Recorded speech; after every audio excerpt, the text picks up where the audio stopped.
You're watching Ahmednagar City Channel.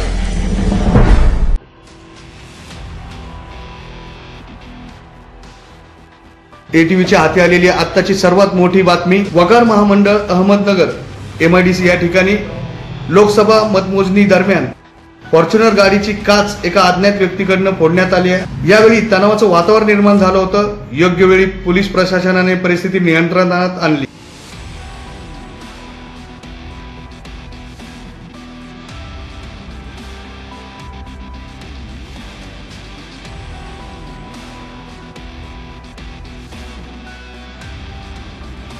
प्रतिनिधी Ainul Shaikh, ATV news, Ahmednagar.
Congratulations वहिनी, बाळ झाल्याबद्दल. पण मी ऐकलंय डिलिव्हरी फार क्रिटिकल होती. आता ठीक आहे ना सगळं? अगं होता थोडा प्रॉब्लेम, पण स्त्रियांच्या आरोग्याची संपूर्ण काळजी घेणारं मातृसेवा होतं ना साथीला. सगळं सुरळीत झालं. किशोर वयापासून ते रजोनिवृत्तीपर्यंत स्त्रीच्या आरोग्याची संपूर्ण काळजी घेणारं अहमदनगर मधील पहिलं स्त्री रुग्णालय. Matruseva women's hospital, obstetric, ICU. किशोरवयीन आणि विवाहपूर्व समुपदेशन, गरोदर माता तपासणी आणि प्रसूती, पहिल्या सिझेरियन नंतर नॉर्मल डिलिव्हरीची सोय. मातृसेवा विमेन्स हॉस्पिटल, सक्कर चौक, नवीन टिळक रोड, अहमदनगर. फोन 9850 20 0017.